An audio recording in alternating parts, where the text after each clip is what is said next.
आज की क्लास में हम लोग पढ़ेंगे क्लास थर्ड इंग्लिश का यूनिट नंबर 7 का पार्ट 1, जिसको कि हम लोग चैप्टर नंबर 13 भी कह सकते हैं, puppy and I met a man as I went walking. इसका मतलब ये है कि एक बच्चा है जो कि कह रहा है कि जब मैं कहीं चल रहा था, मतलब जब मैं टहलने के लिए निकला था, तब मेरी मुलाकात एक आदमी से हुई। वी गॉट टॉकिंग, और हम दोनों आपस में बात करने लग गए। मैन एंड आई, आदमी और मैं। Where are you going to? Man, I said, बच्चा उस आदमी से पूछता है कि आप कहाँ जा रहे हो। I said to the man as he went by, और उसने यह बात उस आदमी से तब कही जब वो कहीं जा रहा था। Down to the village to get some bread, मतलब ये कि जो आदमी है वो उसका जवाब देता है कि मैं यहीं गांव में जा रहा हूँ थोड़ी सी ब्रेड लेने के लिए। अब देखिए, यहाँ पे ब्रेड हम रोटी के लिए भी यूज़ कर सकते हैं, और ब्रेड जो खाने वाली होती है चाय के साथ में, उसके लिए भी यूज़ कर सकते हैं। Will you come with me? No, not I. उसके बाद जो आदमी है वो उस बच्चे से कहता है कि क्या तुम मेरे साथ आओगे? तो बच्चा कहता है नहीं, मैं नहीं आऊंगा। तो देखिए, इसमें मैन का मतलब होता है आदमी, वॉकिंग का मतलब होता है चलना, टॉकिंग का मतलब होता है बात करना, आई मतलब होता है मैं, गोइंग का मतलब होता है जाना, डाउन का मतलब होता है नीचे, विलेज का मतलब होता है गांव, ब्रेड मैं आपको बता ही चुका हूँ, रोटी या फिर चाय के साथ वाली bread. I met a horse as I went walking. इसका मतलब ये है कि जो बच्चा है वो कह रहा है कि मेरी मुलाकात एक घोड़े से हुई जब मैं टहलने गया। वी गॉट टॉकिंग, हम लोग बात करने लगे। हॉर्स एंड आई, घोड़ा और मैं। Where are you going to? Horse today. इसका मतलब ये है कि जो बच्चा है वो कहता है कि तुम आज कहाँ जा रहे हो। I said to the horse as he went by. इसका मतलब ये कि बच्चा ये भी कह रहा है कि मैंने ये बात घोड़े से तब कही जब वो जा रहा था। Down to the village to get some hay. उसके बाद वो कहता है कि यहीं पास गांव में थोड़ा चारा लेने के लिए। विल यू कम विथ मी? क्या तुम मेरे साथ आओगे? तो जो बच्चा है वो जवाब देता है नो, नॉट आई, मतलब नहीं, मैं नहीं आऊँगा। तो इसमें हॉर्स का मतलब होता है घोड़ा, मैट का मतलब होता है मिलना, वॉकिंग में आपको बता ही चुका हूँ चलना, टुडे का मतलब होता है आज, हे का मतलब होता है चारा। I met a puppy as I went walking. इसका मतलब ये कि बच्चा कह रहा है कि जब वो टहलने के लिए निकला तब उसकी मुलाकात एक पिल्ले से हुई। वी गॉट टॉकिंग, और वो दोनों बात करने लगे। पपी एंड आई, पिल्ला और मैं। Where are you going this fine day? तुम इतने अच्छे दिन कहाँ जा रहे हो? जो बच्चा है वो पिल्ले से पूछता है। I said to puppy as he went by, मतलब ये कि बच्चे ने पिल्ले से पूछा जब वो जा रहा था up in the hills to roll and play. तो जो पपी है वो जवाब देता है कि मैं ऊपर पहाड़ी पे जा रहा हूँ वहाँ ढनकने, मतलब उछलने कूदने और खेलने। I will come with you, puppy said I. ये सुन के जो बच्चा है वो पिल्ले से कहता है कि मैं भी तुम्हारे साथ में आऊँगा। इसमें पपी का मतलब होता है पिल्ला, टॉकिंग का मतलब होता है बात करना, गोइंग का मतलब होता है जाना, फाइन का मतलब होता है अच्छा, डे का मतलब होता है दिन, हिल्स का मतलब होता है पहाड़ी, रोल का मतलब होता है ढनकना, प्ले का मतलब होता है खेलना, और यू का मतलब होता है तुम्हारा। और इस पोयम के राइटर हैं ए मिल ने। तो ये तो थी हमारे इस पोयम की मीनिंग। आइए अब इस पोयम में कुछ क्वेश्चंस भी हम उन्हें भी कर लेते हैं। हमारा पहला क्वेश्चन है, reading is fun, who is I in the poem? इसका मतलब यह है कि इस कविता में आई यानी कि मैं कौन है। तो इसका आंसर होगा I is the child in the poem. इसका मतलब यह है कि इस कविता में जो बच्चा है वही आई है। अगला है, where was the man going? इसका मतलब यह है कि जो आदमी था वो कहाँ जा रहा था। तो इसका आंसर होगा he was going to the village to get some bread. इसका मतलब यह है कि वो गांव की तरफ जा रहा था कुछ ब्रेड लेने के लिए। Y didn't the child go with the horse? इसका मतलब यह है कि जो बच्चा था वो घोड़े के साथ में क्यों नहीं गया। तो इसका आंसर होगा because the horse was going down to the village to get some hay. इसका मतलब ये है क्योंकि जो घोड़ा था वो गांव जा रहा था चारा लेने के लिए। Why did the child go with the puppy? इसका मतलब ये कि जो बच्चा है वो पपी के साथ में क्यों गया। इसका आंसर होगा because it was going up in the hills to roll and play. इसका मतलब यह है क्योंकि वो ऊपर पहाड़ी पे जा रहा था खेलने और कूदने।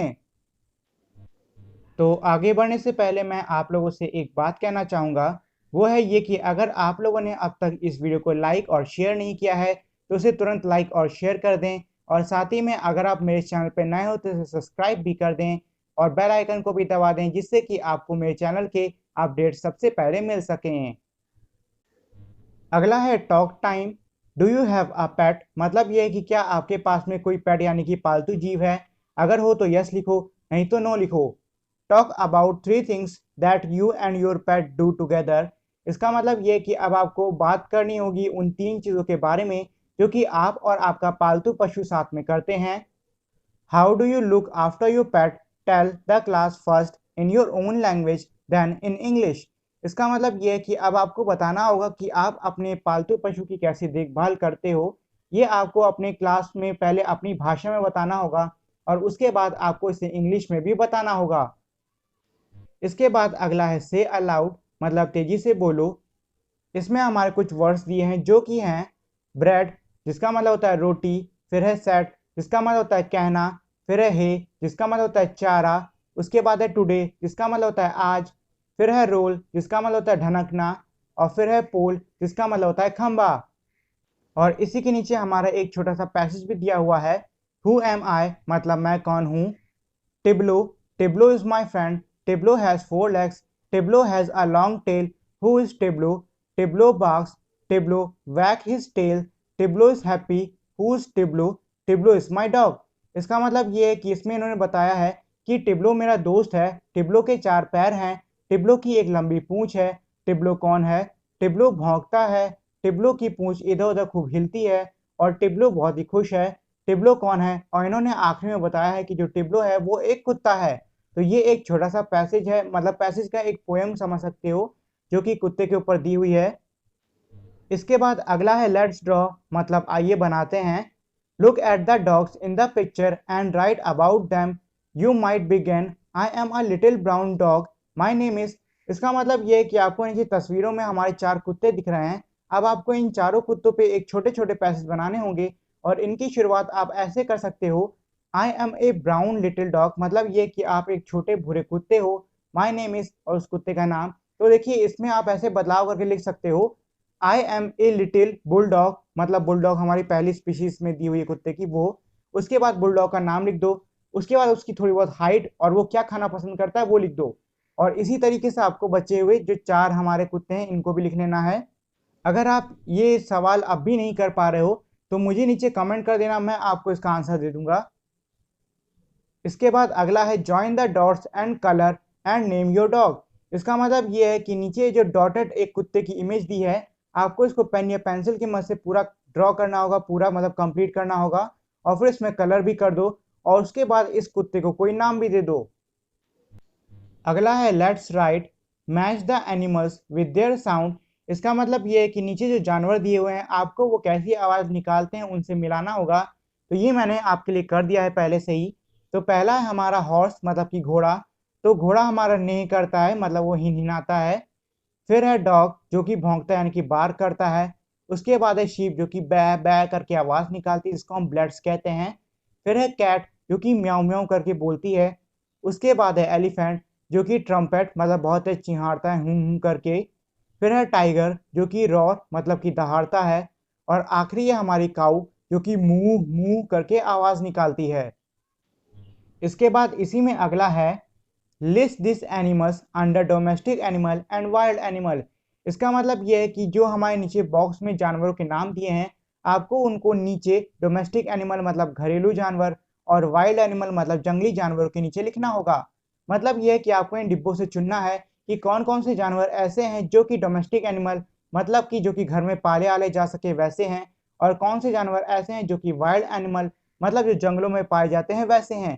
तो देखिए मैंने आपके लिए एक कर दिया है, वो है डोमेस्टिक में मैंने लिख दिया है डॉग, और वाइल्ड में मैंने लिख दिया है जैकल। इसी तरीके से आपको इसमें बाकी जो नाम दिए हैं उनको भी ऐसे ही छांट छांट के लिखना होगा। अगला है fill in the blanks with rhyming words. इसका मतलब ये है कि नीचे जो शब्द दिए हुए हैं आपको उनसे मेल जोल खाते हुए दूसरे शब्दों को लिखना होगा। जैसे कि हमारा पहला शब्द है हिल, तो हिल से मेल जोल खाता है बिल, और उससे मेल जोल खाता है मिल। फिर है हे, तो हे से मेल जोल खाता है बे, और फिर हो गया से। इसी तरीके से फाइन, तो फाइन को हम लोग माइन और लाइन भी लिख सकते हैं। फिर है गेट, गेट को हम लोग वेट और सेट लिख सकते हैं।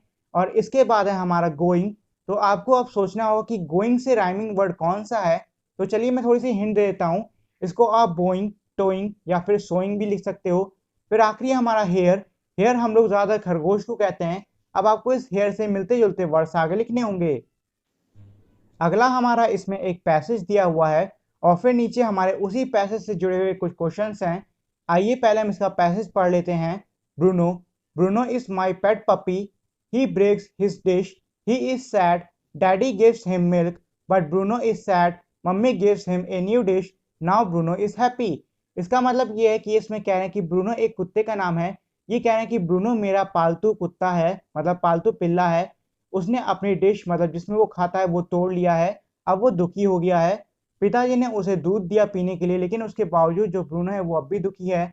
मम्मी ने उसे एक नई डिश खाने वाली मतलब एक नई थाली लाके दे दी है। और अब जो ब्रूनो मतलब उसका कुत्ता है वो सुखी है। अब नीचे हमारा इसी से जुड़े हुए क्वेश्चन है जिसमें है चूज द राइट वर्ड। इसका मतलब ये है कि जो खाली जगह आपको दिख रही है उसमें आपको सही शब्द चुनना होगा। तो देखिए मैंने ऊपर का पैसेज आपको अच्छी तरीके से समझा दिया है और ये जो हमारे क्वेश्चन है ये हमारे ऊपर के पैसेज से ही जुड़े हुए हैं। इसीलिए ये पूरा पैसेज के जितने भी जुड़े हुए क्वेश्चन है ये सब आपको खुद से ही करने होंगे। इनकी जवाब मैं आपको नहीं बताऊंगा। करने की कोशिश करिएगा, आसान है, हो जाएगा। अगर नहीं हो पाता है तो उसके बाद आप मुझे कमेंट कर दीजिएगा, मैं आपको इसका आंसर बता दूंगा। So that is it for today guys. Thank you for watching this video.